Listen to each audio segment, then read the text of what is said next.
Hi, this is Tracey Tokuhama-Espinosa, and I want to apologize profusely for our problem in connectivity.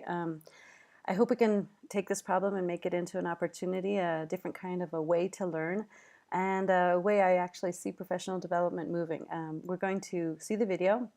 You guys are going to respond to a couple of questions, and I'd like you to email those, and we're going to have an exchange that hopefully will last a little bit longer than an hour and a half session, and we can build on that, and it can be something positive in the end of the day.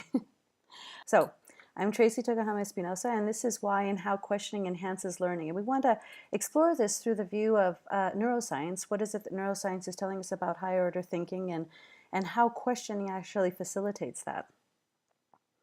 I'm sure you've heard some of background information about my preparation in this. I am teaching a course right now in the Harvard Extension School called The Neuroscience of Learning, and a lot of the information here is based on my book, Making Classrooms Better. So first off, first thing, in a workshop about questioning, I want to question you on something. I'd like you to look at the two statements below and choose one of them, and then think about what is it that you interpret from the words in these sayings. The first one says, designing educational experiences without an understanding of the brain is like designing a glove without understanding the human hand. Second one says, education is not the filling of a pail, but the lighting of a fire. So one of these is really born of neuroscience, the other of education, but I hope that in thinking about these, your interpretations can see that they're saying very complementary things, right? One is trying to push people to look at the necessity for teachers to understand their brain better, and the other is actually saying that our job is to inspire. It's not to shove information down students' throats. It's to get students motivated from an intrinsic perspective, not necessarily that we have to be in charge of their learning, but they have to own it. So have a good think about these two ideas as we go through the presentation.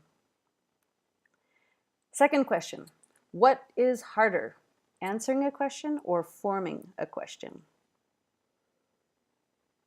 Hopefully you'll all agree that answering a question is relatively easy, right?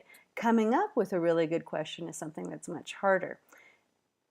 So if we agree that questioning, creating a question is much harder than answering it, I'd like to couple it with this idea that the person who does the work is the person who does the learning. So if the teacher is the one who's always coming up with the questions and the students are the ones who are just answering, it's pretty obvious that the person who's getting more out of that learning experience is going to be the teacher. So let's try to flip this on its head and see how we can get students to do more questioning. Another question for you. Why do you think that questioning is good for the brain? Why would questioning not only serve the immediate purpose of getting information clarified on the part of the student, but why would it also enhance cognition overall in the brain? The repetitive practice or the habituated practice of questioning. So I hope you come up with some good answers with that, and then we can talk about them in our exchanges later. Okay. To begin, I want to share 4 big changes in education that have really rocked our world as far as being teachers. And these 4 changes are things we can't get away from, and we have to learn to accept in order to move forward and become better professionals. The first change is that there are different expectations of formal education, or what is the purpose of going to school. We've gone from thinking that we just have to have equal access to actually understanding that we need to have equal quality for all. We've gone from traditional resources like textbooks to integrating better technology into our classrooms. We've also gone from this idea of education being a means to uplift an individual and help them advance through society to considering that education also serves to benefit society as a whole. So the collaborative, cooperative, communicative, and culturally aware aspects of learning are more highlighted than ever before. Fourth, we have to understand that things are changing drastically from teaching in silos, teaching your math class or your English class or your history class or your art class in a separated form, to understanding that there has to be a transdisciplinary vision in order to enhance thinking skills. The basic reason for this is there's no single problem that anybody will face, that we will face in our lives, that is best answered by a single perspective. Just thinking about this difficulty in trash collection, or the way to create a new bridge, or how do we do disaster relief for earthquakes. You can't think of those things just through a math lens or just through a history lens. We have to have a more global sense, a transdisciplinary vision of how to think. Fifth, we're moving away from just content knowledge to structuring critical thinking skills. It is not necessarily what you are learning, it is how you are learning to think about things. Six, we're going to be moving away from these physical structures. We have physical buildings, and those are going to be around for a while. But there's now enough evidence that shows that it is a superior model is actually blended learning, where you have things online plus some contact face-to-face. Second best is actually 100% online. And third best, as far as student learning is concerned, is complete face-to-face. If you want some data on that, I'll share it with you. It's really powerful information showing that we really are going to have to change the way we structure our courses. We're also moving away from just meeting standards, passing certain exams, to trying to enhance creativity, innovation, creative problem solving on the part of the students. And we're moving away from just passing a class, just getting them through the system, to preparing people for lifelong learning. Do they have the skill sets that's going to enable them to be able to tackle any problem in the future, not just pass our standardized exams? I'm sure there's other things that you can think of, but these 8 big changes are shifts that are really changing the answers to all of these things shift the expectations that society has of schools, the purpose of schools. The second big change is that there's new expectations of both students and teachers. And if we take all of those 8 things in mind, and we try to show what this might look like in a profile of a 21st century learner, at the end of the day, if we are looking, what is worth learning? Well, we're hopefully developing critical, creative thinkers that are intellectual capacities related to critical thinking, that they have intellectual humility or intellectual curiosity, intellectual courage, intellectual perseverance, intellectual generosity, intellectual empathy, intellectual honesty. These 3 circles in the middle here are the PISA competencies. So to be able to use tools independently, that means technological tools, but also, other people. I know how to interview my uncle to get some good information. So using tools. They also need to know how to interact with people who are different from themselves, to work with heterogeneous groups, and to act autonomously. Nobody needs to tell them what they need to do. So these are overall global goals that many of the PISA countries, including Canada, United States, Japan, adhere to. An offshoots of these fundamental ideas is that we also are going to be developing lifelong learners, people who are open to new ideas, who are creative and innovative, and who can celebrate complexity, and they understand how to be transdisciplinary in their thinking, that they have intellectual autonomy, and that they're responsible citizens. This creates an independent learner who's self-motivated, and somebody who's also tech savvy, but also has empathy for the world around him, for the individuals that he lives with in society. So if these are the greater goals of education, it does mean that the expectations, what is a leaving student's profile? Is it just that he passed certain standardized exams, or does he have these types of skill sets to be able to have success in the modern world? On top of that, though, is that teachers, you can't get apples from a pear tree, right? So if teachers don't have the same characteristics and more, we won't be able to foster what is really 21st century learning. So I challenge you to have a look at this particular graph and think of, well, nobody's perfect, so where are my weak spots? What is something I need to work on in order to be that model for those students? The third big change is our move in technology and our better understanding of the brain, thanks to that technology. Before, the decade of the brains in the 90s, we had a lot of these cartoon things. If you see them, run, because they're usually pretty good indicators of myths, neuromyths, things that we used to believe about the brain, but now we know better.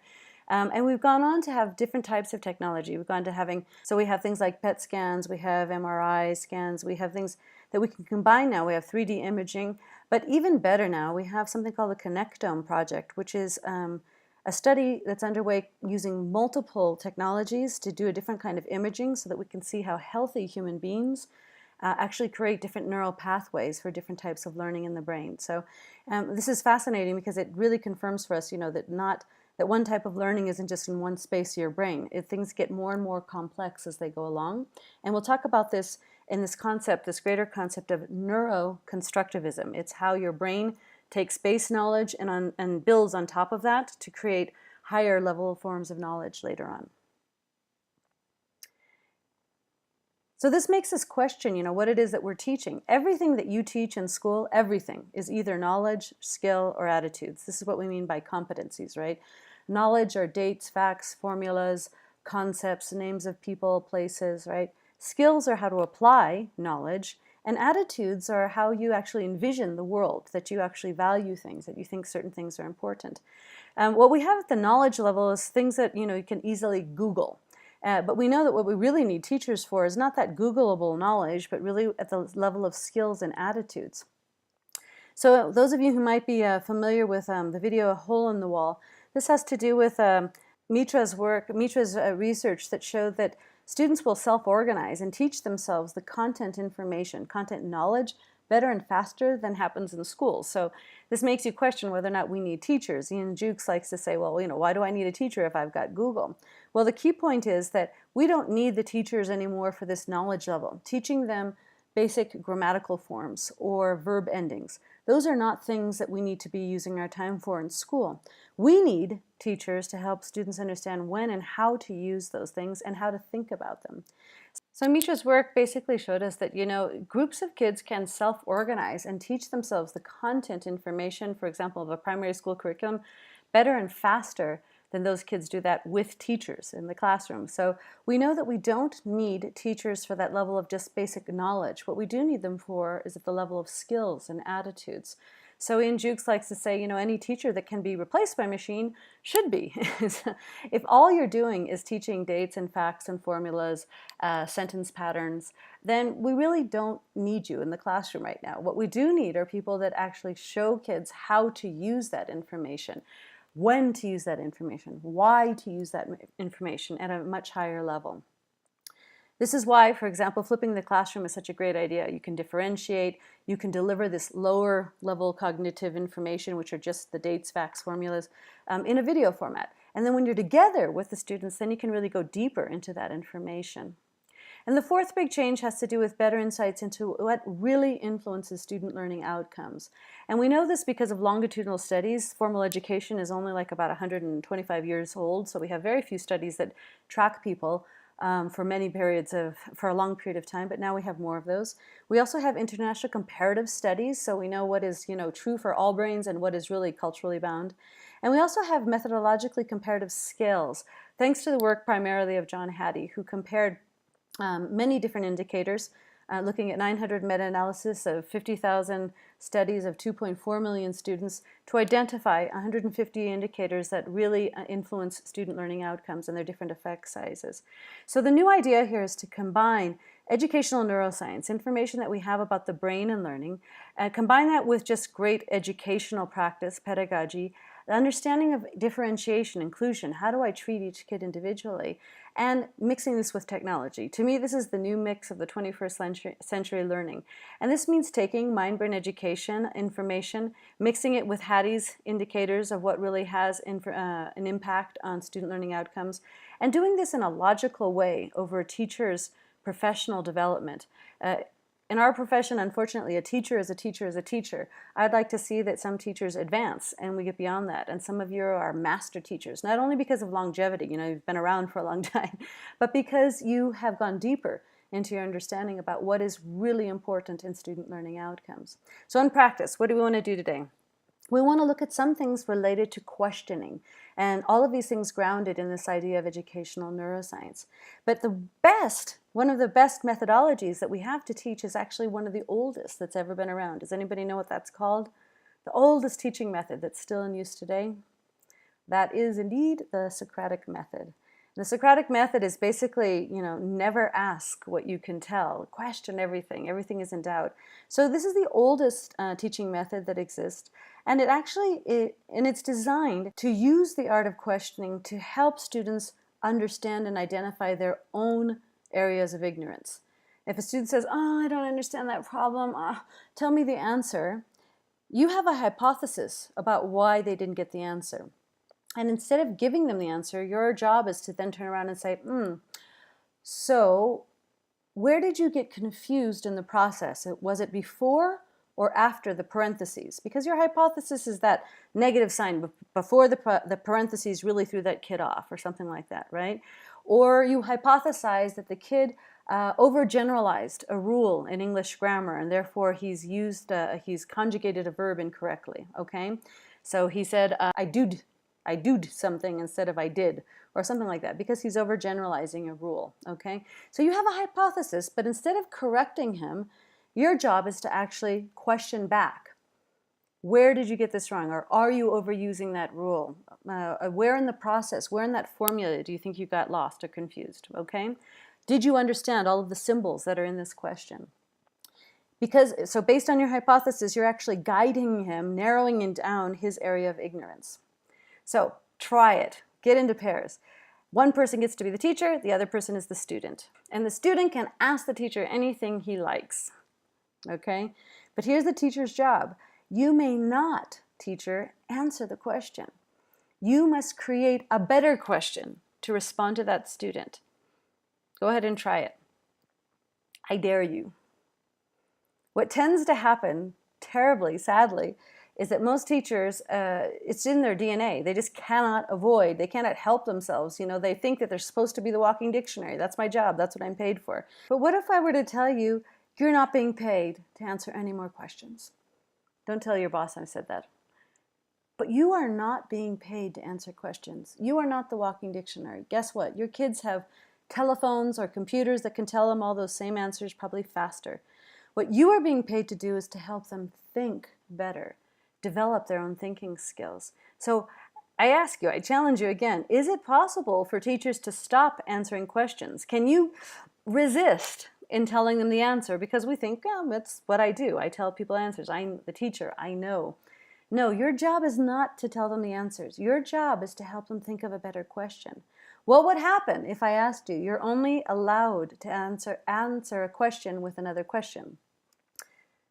Do you find that easy? Do you find that hard? Many natural teachers already do this. You know, this is the Socratic Method. It was ingrained, born inside of them as they come up into the teaching profession. But others of us, we need to learn this. And it is a learnable skill. It is something, though, where you have to really catch yourself, stop, breathe, and don't answer that question. It's harder for you to come up. Remember, it's harder to come up with a good question than just to answer the question. But believe me, in doing so, you're actually going to be helping those kids along the way. Why?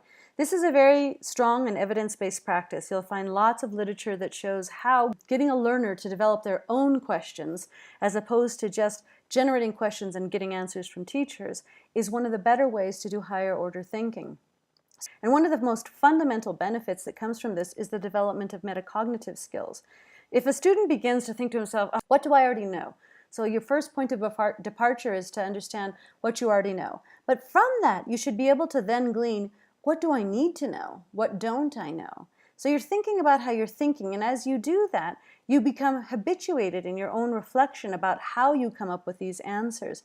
And when you do that, you understand how you know. Not just what you know, but how you know. But in order to do this process, the teacher has to scaffold the students' learning on developing these metacognitive skills by helping them understand what types of questions they should be planting for themselves. If we talk about cultivating the art of questioning, you know, human survival, the main reason that human beings have survived all these years, it depends a lot on their questioning, on thinking about doing something a little bit better, right? So all new learning is grounded in understanding what you don't know, and that is really hard. It's hard to know what you don't know, right?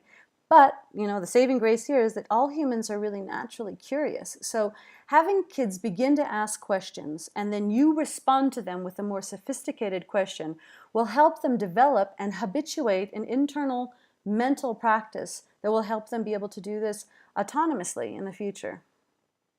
So what are the best types of questions? If you think of all the words that a question starts with, what are those words, right? Hint, hint. Who, what, when, where, why, how, right? So if you think of those kinds of questions, which of those are closed questions? Which of those only provide one right answer? Generally, what is, where is, who is? If you have those kinds of questions, those are very closed, right? But the better questions are things like how and why. For example, so if I ask you something, you know, with with the who, what, when, where, those are pretty closed, right? If I just ask you, where or when was the Gettysburg Address, that is pretty closed. You get a single answer. But if I asked you something really juicy, like how was the Gettysburg Address delivered, or why was the Gettysburg Address delivered, that is a much more rich discussion, and that is a much more higher order thinking. So back in the 1950s, Benjamin Bloom had this idea that there was this hierarchy of thinking. I guess it's not really a hierarchy. That wasn't his idea. His idea was that there was this cognitive taxonomy. You needed to begin by just simply remembering things that need to be memorized, right, to understand them. Once you understand them, then you can actually apply and use them. And once you've applied things enough, you can reach a level of analysis. You have enough experiences that you can analyze your situation and then evaluate it, judge it, and then create something even better. Now, these days we look at Bloom more kind of a cyclical process. These are things that reoccur and they interchange because we understand and value every single level is absolutely vital. The big eye-opener for today's teachers is that most of the things that are at this lower level, and these are quantitative, these are a lot of these things, dates, facts, grammatical structures, these types of things can be better taught online, sending a video, doing practices at home, just when a student needs to rehearse those things. But when you get to the level of application, we really need those teachers. So if we ask these who, what, where questions, they're very low on the scale, right? And if we look at the brain, this is actually at a level of semantic retrieval or procedural retrieval. And when you get higher up in thinking, this is reasoning, logic, creativity, this is much, much more intense brain work, okay? So if we look at the brain, if I'm just asking you a simple question, answer the question, who is man's or what is man's best friend, right? And the guy's thinking, oh, what does that mean? Okay, and dog. So all you're doing is pulling up one word equated to that question, right? Or if you're picture naming, if I show you a picture between a palm tree and a pigeon, can you label those different things, right? That's a bit more complicated. Or if I ask you to if I give you pairs of words that are not very closely related, it's pretty easy to distinguish them, but words that are pretty close together, it's kind of interesting. Does that help or hurt your memorization for those priming of pair words, right? And if I have you do arithmetic, once you've memorized the formula, 2 + 2 is 4, right? What you're doing is looking for that procedure, and then you're plugging in those symbol systems. So it's a teeny bit more complex, but not too much brain power. But the second I start to get into how and why questions, there's a lot more going on in your brain, right? And if I look at things even worse, moral reasoning, or can you justify your choice for something, that is a lot more intricate brain work. And if I ask you to do things, if we look at things like theory of mind or understanding or imagining, thinking what another person might be thinking, that gets up there as well as logical thinking. Now we have these hubs, we call them. Instead of saying X, skill is in one part of your brain, we now know that these are really complicated neural pathways. And if you see how these circles are bigger and bigger, the bigger the circle, it means the more important the hub. So that particular place in the brain is used a lot when you go back and forth through these different neural pathways. So those hubs are very important. The pathways are very complex. But when you start to think of logical reasoning, you have somebody who might use this is occipital cortex, they're seeing the problem, then they're actually reasoning with it, right? They go back and forth to compare different parts of it before they can come up with an answer. So we know that getting to this higher order thinking is really a lot more complicated than just retrieval of a simple answer, of a what question. So when you choose your questions as a teacher, it's much more rich and much more permissive. You give students the chance to have multiple entry points to an answer. If you say something like, how do we know that? Or why do we believe that? Instead of saying, what is the answer? If you can begin with a how or a why question, you're more likely to get better and more deep thought answers, okay? Areas of the brain not nearly as complex as many of the neural networks that happen when you're doing creative cognition. Much more complicated, okay? So if we look at this now into this idea of constructivism, many of you who've studied education understand this term, and many of you just from, if you think about a house, you have to have a firm basis before you can build up. So the idea of constructivism is if you have, you have prior knowledge about the world. You know your world because you have prior experiences, right? So some of those prior experiences, you build off of those, and that gives you a piece of knowledge. Then you're exposed to something else, something new in the world, and that gives you a second piece of knowledge. But now that I have knowledge 1 and knowledge 2, that gives me the potential to now have knowledge 3. And knowledge 3 helps me have knowledge 4. So this is how we construct things. It's like putting a good foundation to a house and then thinking about putting the walls, right? And then the decorations inside. So you have to do this from a very constructivist perspective. If you look at this from a neuroconstructivist idea, it's very much the same idea. You have prior knowledge, it's reinforced by having a new piece of knowledge. And literally, what is this doing in your brain? It's creating between the synapses, between the connections in the brain, you reinforce, by reinforcing or using one piece of knowledge in multiple contexts, you reinforce your entry point to that knowledge. And that makes it faster for recall. This is a myelin sheath that sort of builds up around the connection so that it goes faster so you can retrieve things better. We know that all learning is dependent on attention and memory. So if all learning is dependent on attention and memory, you have to have good memories. And you can't have good memories for information unless they're reinforced, right? So the idea of constructivism in education is that, well, we have to build up from where the student is starting. We have to use his prior knowledge, and then we're going to build upon that. Well, guess what? When you look in the brain, it's pretty much exactly what's happening. A kid cannot, for example, get subtraction if he didn't really get addition, because one thing builds off of the other, okay? So some things are prerequisite knowledge to others. So the idea here is to create these spaces where you can have this repetition. By helping kids question themselves, you help them fill in their gaps that they might have so that they don't have problems in constructing all of the learning competencies in the right order.